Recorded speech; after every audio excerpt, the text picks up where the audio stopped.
بسم اللہ الرحمن الرحیم۔ السلام علیکم دوستو، ہمارے چینل کو سبسکرائب کریں، ویڈیو کو لائک اور شیئر کریں۔ جہاں تک ابن عربی کا تعلق ہے، ہمارے ہاں یہ دو اپوزٹ پولز ملتے ہیں بزرگوں میں۔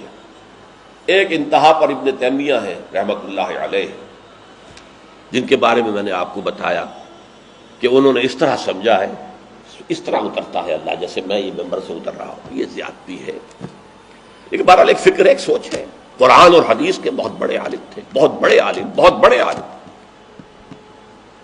دوسری انتہا پر ابن عربی ہیں، جن کا فلسفہ میں نے آپ کو بتایا۔ تمام صوفیاء ابن عربی کو شیخ اکبر کہتے ہیں، الشیخ الاکبر، اور صرف الشیخ کہیں گے، دی شیخ، تو اس سے مراد ابن عربی ہوگا۔ اور ابن تیمیہ انہیں کہتے ہیں زندیق، ملحد۔ یہ دو انتہائیں ہیں۔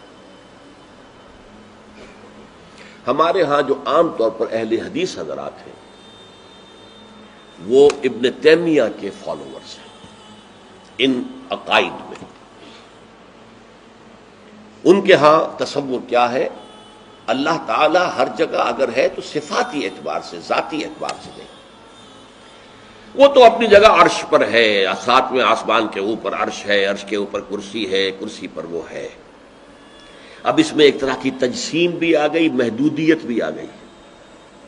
اس کائنات میں تو اللہ ہے ہی نہیں، تو پھر اللہ محدود ہو گیا نا، وہ تو کسی خاص جگہ پر ہو گیا نا۔ ایک تصور یہ ہے، اور عام آدمی یہ بھی سمجھے تو ٹھیک ہے، اسے یہ معلوم رہے کہ اللہ ہی رازق ہے، اللہ ہی خالق ہے، اللہ ہی مصیبت سے نجات دلانے والا ہے، اللہ ہی مشکل کشا ہے، اللہ ہی حاجت روا ہے، اللہ ہی، یہ بس اسے معلوم ہو، توحید مکمل ہو گئی۔ لیکن فلسفہ کچھ اور شے ہے، فلسفہ کچھ اور سوالات پیدا کرتا ہے۔ جیسے میں نے کہا ہے صفات ذات حق، حق سے جدا یا عین ذات۔ اب یہ فلسفہ ہے۔ صفات باری تعالی، اگر قدیم ہے صفات تو یہ غصہ، یہ تو قدیم نہیں ہو سکتا، غصہ تو کسی کام پر آیا، خوشی تو کسی کام پر ہوئی، یہ قدیم کیسے ہوگا؟ تو عین یا غیر، لا عین ولا غیر۔ اور جس کی میں تعبیر کرتا ہوں کہ من وجہ عین ذات ومن وجہ آخر غیر ذات۔ اب اس سلسلے میں علامہ اقبال نے جو بات کہی ہے، جو پروفیسر یوسف سلیم چشتی مرحوم نے مجھے بتایا تھا کہ انتقال سے صرف 3 ماہ قبل یہ اشعار کہے، وحدت الوجود کے، پینتھیزم کے، دونوں کے شدید مخالف تھے علامہ اقبال شروع میں۔ اسی لیے وہ حافظ کو بھی بہت بڑا گمراہ کن شاعر سمجھتے تھے، اس لیے کہ وحدت الوجود کے عامیانہ انداز میں جو ہے، وہ شاعری میں جب اس کو آ گیا ہے تو عوام کے زبان پر جب چڑھا ہے تو وہ اس کے ڈانڈے پینتھیزم سے مل گئے، عوام کے اندر اس کا تصور یہ ہو گیا۔ لیکن آخر میں انہیں بھی آنا پڑا ہے۔ تو اے ناداں دل آگاہ دریاب، اے نادان وہ دل تلاش کر جو آگاہ ہو، ہر چیز سے واقف ہو۔ لا موجود الا اللہ دریاب، لا موجود الا اللہ، وہ جو میں نے آپ سے عرض کیا تھا نا کہ لا الہ الا اللہ کے 3 لیولز ہیں۔ لا معبود الا اللہ، لا مطاع الا اللہ، لا حاکم الا اللہ، ان الحکم الا للہ، لا رازق الا اللہ، لا خالق الا اللہ۔ اور دوسرا لیول لا مطلوب الا اللہ، لا مقصود الا اللہ، لا محبوب الا اللہ۔ اور تیسرا لیول لا موجود الا اللہ۔ ہمارے ٹاپ کے فلسفی اور صوفیاء اس لا موجودہ الا اللہ پر پہنچے، اور 12ویں صدی کے مجدد اعظم شاہ ولی اللہ دہلوی رحمۃ اللہ علیہ، انہوں نے اس میں قول فیصل کہا کہ محی الدین ابن عربی کی وحدت الوجود اور شیخ احمد سرہندی کی وحدت الشہود میں باریک سا فرق ہے تعبیر کا، ورنہ وہ ایک ہی ہے، اور اس کو انہوں نے عنوان دیا توحید وجودی۔ ہندوستان میں ہمارے بڑے ٹاپ کے شاعروں میں سے تھے عبد القادر بید الفارسی کے، اس وقت تک ابھی اردو کا وجود ہی نہیں تھا، اردو تھی نہیں ہندوستان میں اس وقت۔ تو شیخ عبد القادر بیدل جو ہیں وہ وحدت الوجود کے بہت بڑے قائد تھے، اور ان کی عظمت کا عالم یہ ہے کہ غالب کہتا ہے طرز بے دل میں ریختہ لکھنا اسد اللہ خان قیامت ہے، کہ بے دل کے انداز میں اردو میں شاعری کرنا، ان تو فارسی میں کی، اردو کو ریختہ کہتے تھے پہلے، یہ نئی زبان جو بنی تھی ریختہ، طرز بے دل میں ریختہ لکھنا اسد اللہ خان قیامت ہے۔ لیکن وہ اسد اللہ خان بھی یہ کہتے ہیں جارو بلا بیار کہ این شرک فی الوجود با گرد فرش سینہ با ایواں برابر است۔ دیکھو اگر تمہارے سینے کے اندر شرک فی الوجود شامل ہے، یہ بھی ہے وہ بھی ہے یہ بھی ہے وہ بھی ہے، وجود متعدد ہے، خدا کا وجود علیحدہ ہے، ہمارا وجود علیحدہ ہے، تو یہ گرد کے مانند ہے جو تمہارے سینے کے ایوان پر جو تخت بچھا ہوا تھا اس کے اوپر گرد پڑ گئی ہے۔ اس گرد کو جاروب لا، لا موجود ہے الا اللہ، جاروب لا کی جھاڑو سے لا کر صاف کر دو، جاروب لا بیار کہ یہ شرک فی الوجود، وجود دو مان لیے تو شرک ہو گیا، وجود ایک ہی ہے۔ البتہ جب تعین ہو گئی کسی شے کی وہ وجود مختلف ہے، ذات باری سے علیحدہ۔ بہرحال یہ مباحث ہیں اس آیت مبارکہ سے متعلق، اور میں نے آپ کے سامنے ساری بات رکھ دی۔ نہ میں کسی کا مبلغ ہوں، نہ یہ دینی مسئلہ ہے، یہ فلسفے کا مسئلہ ہے۔ اب فلسفے میں بہت سے مسائل ایسے پیدا ہو گئے، سائنس کے مسائل ہیں کہ جو کتاب و سنت یا کم سے کم حدیث کی بعض چیزوں سے ٹکراتے ہیں، اب اس میں آدمی غور کرے گا، سوچے گا۔ اسی طریقے سے یہ فلسفے کے مسائل ہیں جو ہمیشہ سے جن پر کام ہو رہا ہے، لیکن یہ دین جو ہے وہ شریعت اور طریقت کا نام ہے۔ حقیقت کو چھوڑ دو، حقیقت جو ہے بس ہے۔ تم سورج مکھی کے پھول بن جاؤ، تمہاری توجہ ہر وقت اپنی اس ذات جو جس نے تمہیں پیدا کیا ہے، حقیقت تو وہی ہے، لیکن سورج مکھی کے پھول بن جاؤ۔ لیکن اسے آپ غلط کہیں، مجھے کوئی اعتراض نہیں، لیکن یہ کہ ایک شخصیت کو میں ایسے سے واقف ہوں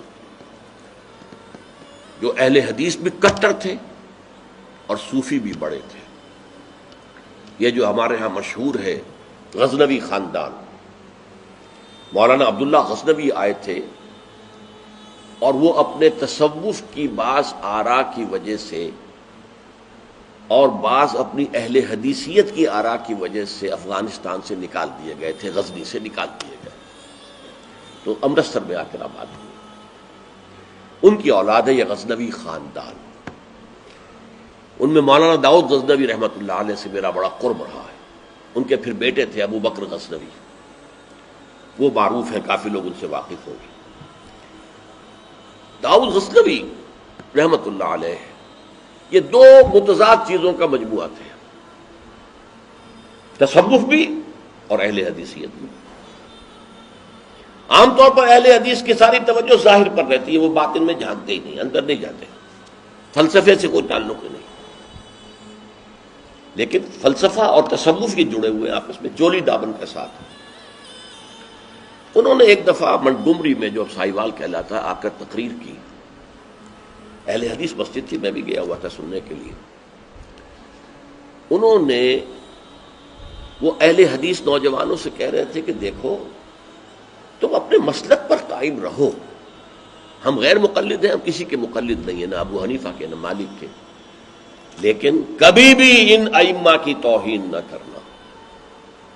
یہ ہمارے عام نوجوان جو کہتے ہیں ابو حنیفہ کو کیا پتا تھا، ابو حنیفہ کے پاس تو علم ہی نہیں تھا، ابو حنیفہ تو جو ہے علم حدیث میں کورے، یہ توہین کے الفاظ کبھی استعمال نہ کریں۔ اچھا، اس واعظ کے ساتھ انہوں نے مثال دی کہ دیکھیے شیخ محی الدین ابن عربی رحمۃ اللہ علیہ کے سب سے بڑے مخالف شیخ احمد سرہندی رحمۃ اللہ علیہ تھے، دونوں کے لیے رحمۃ اللہ علیہ کہا۔ میں حیران ہو گیا، یہ وہابی آدمی، کٹر وہابی اہل حدیث، اور یہ شیخ ابن عربی رحمۃ اللہ علیہ کہہ رہا۔